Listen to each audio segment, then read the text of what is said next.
I'm sure when Dobish saw that he wasn't playing tonight, he was probably thinking, damn, they gave me Colorado? All around me are familiar faces, worn out. I mean, I just got to do my job. But the way that the defense was set up tonight, he's probably a little relieved, and hopefully Savard can return for that match against Colorado. That's tomorrow night, right? It's going to be good to play Colorado, beat them, and kind of wash our mouths of this sour game. Let's talk about it.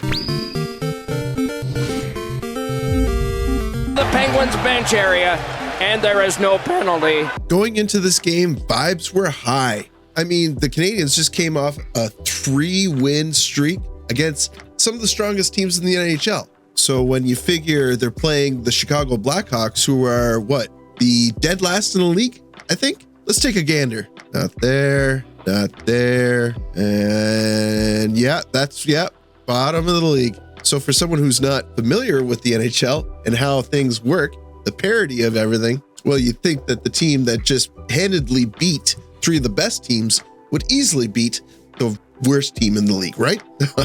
No, it doesn't work like that. No, but that didn't kill my vibes because there were some good silver linings in this game. And a really good silver lining that I'm having right now is we're about to hit 7,000 subscribers. I think we might do it with this video. Videos where the Habs lose, tendency is that not a lot of people watch. You're not going to actively seek a loss and a recap of the loss, but you never know. I mean, you guys are pretty loyal, so you guys are watching these videos all the time, pumping up my numbers, and this video gets fed to more people. You can also like and comment to help me out with that. So we start where we always start, and maybe this is the most interesting part of the video, because for once, even though things have been clicking, everything's been going well, there's some changes in the lineup. And why is that? Patrick Laine is sick with flu-like symptoms, and David Savard is nursing an injury, perhaps? There's some mystery behind that because individuals are coming up with their own conspiracy theories. Is he trying to talk contract extensions? Is he being told that they're actively trying to find him a trade? If they are, maybe they should put the brakes on, because in this game, it validated how important David Savard is to gluing that defensive line together. So let's take a look at this lineup and who joins the team tonight.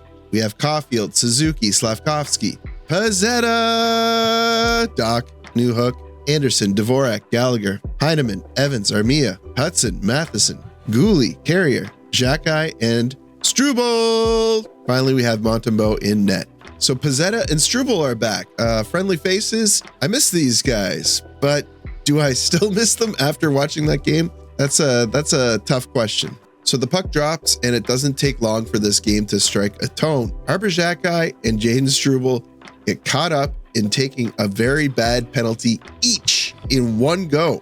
They both get sent to the penalty box. It's going to be a 5-on-3 for a full 2 minutes, but they did a really good job killing the 5-on-3 until the last 30 seconds when the Chicago Blackhawks capitalize and Bertuzzi puts in a goal, making it 1-0 Chicago. That's for Jones. Now Bedard waits.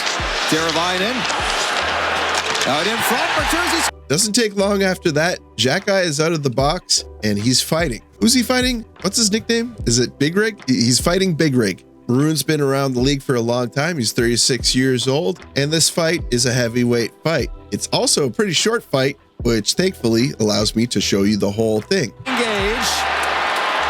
And Xhekaj with a couple rights. Maroon responds. Xhekaj with piston right hands. Not the craziest fight in the world and not the most overwhelming victory for Xhekaj, but I think that those little piston punches were connecting, and getting shots in the ear, that's not fun. So Maroon goes down, they each get 5, and the physicality doesn't stop there. In fact, that might be one of the themes of this game, is the physicality and the hurt that the Canadiens put on the Blackhawks. I think I have a couple of clips of that to exemplify exactly what happened. Here's Doc slamming Bertuzzi into the boards. By Ilya Mikheyev. Run in by Bertuzzi. Big hit. Here's Suzuki flattening Allen. On the bright side for the Hawks. Big hit at center. Nick Suzuki caught a piece of Nolan Allen. And here's Josh Anderson taking out Crevier. Crevier behind the net. Now he gets dumped by Josh Anderson. I forgot to mention something. Kirby Dach is playing his first game ever with his brother. Actually, not with, but against his brother, Colton. He was brought up from the AHL, I presume, to play with the Chicago Blackhawks. And he got a couple of shots on net. It was a pretty good debut for Dach's brother. Here's a clip of Carrier cross-checking Colton Dach in the back and taking a penalty. Against the Hawks, and we talked earlier, they don't score a lot of goals 5 The Sharks continue to look good. They're getting opportunities, and they're making Montembeault earn his pay. But before the end of the first, Cole Caufield strikes, netting his 20th goal of the season. Back to Matheson, snaps down low, out in front, Caufield scores! That's going to do it for the first 1-1 after 1. So the puck drops for the second period, and the Chicago Blackhawks strike. Or do they? No, they whistle down the play before the puck is frozen. The puck is still loose. They jab at it, and it goes in. It looks like Donato does score, but the refs saved the Montreal Canadiens on this one. Exactly the reverse of what happened in that Tampa Bay game, where the puck was frozen for a significant amount of time, but trickled out and was put in the net. If you're a Habs fan, you're wiping your brow at this point, but really, that should have been a goal. But don't worry, Hawks fans, not too long after, Foligno strikes. In behind the net. Blackhawks move it back. Here's Kaiser, shot, scores! White Kaiser sends the puck in front. Foligno gets a good tip on this, and it goes in. But what is Dach doing? Standing behind the net. Come on, man. Another big hit. Carrier hits Colton Dach once again at center ice. I wonder if Kirby asked Carrier if he had a problem with his brother after the game. I forgot to mention, you were wondering what Pezzetta's doing? Well, I think he's still trying to get his game legs back into shape because he has an opportunity around 10 minutes into the second period, but he looks gassed and he's just whacking at it in front of the net. When he gets back to the bench, he looks pooped. I also wanted to mention around 9 minutes in, Josh Anderson and Alex Newhook get a really good opportunity, but Soderblom, I mean, he looks really good. Let's now head into the third period. It is 2-1 for the Blackhawks. Doesn't stay 2-1 for long though, because Pat Maroon is going to get one. I think it's his second with the Blackhawks.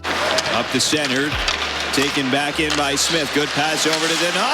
Back in front, Maroon score. Sad to say, but this one is on Carrier. He was not on his man. He was a little bit out of place.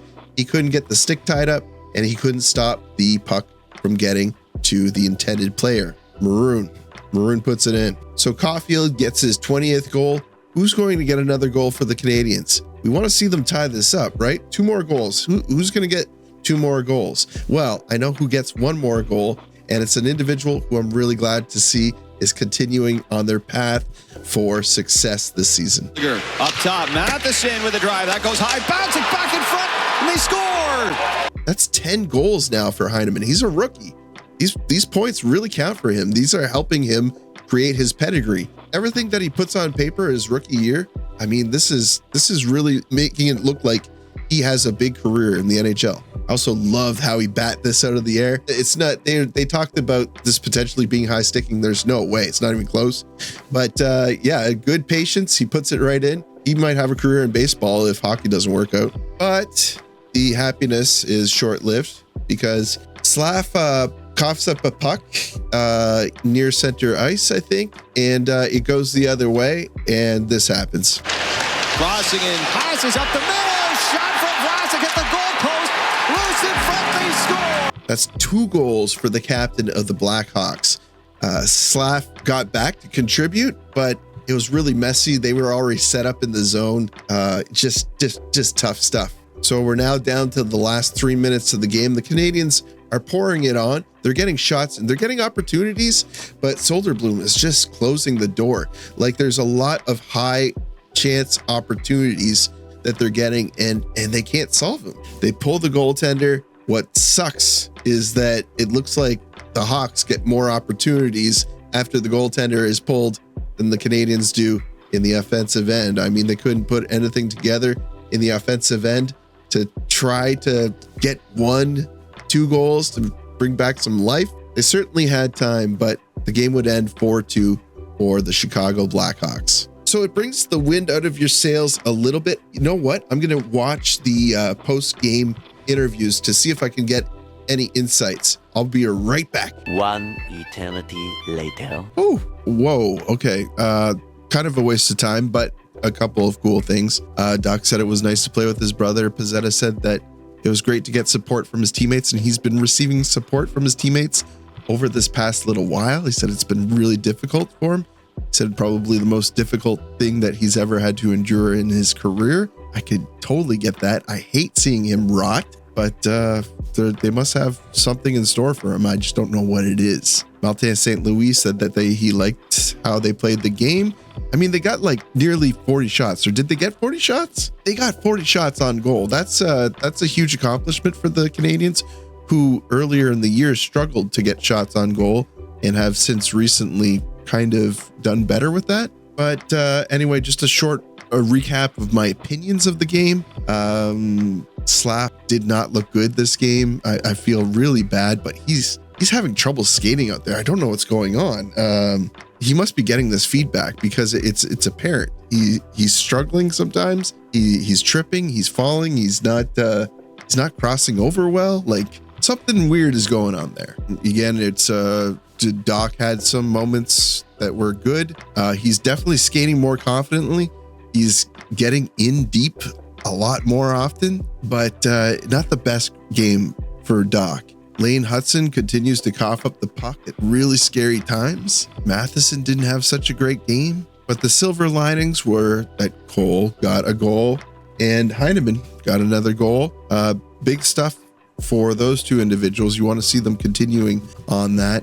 I just would have liked to have seen some more offensive firepower, especially from the second line, and maybe that's what we lacked with line A being out. Although the second line isn't super clicking with line A 5-on-5, right? We're still waiting to see the 5-on-5 start clicking with the second line. But I'm tired and I'm sick and I'm gonna go to bed. I'm sorry, guys.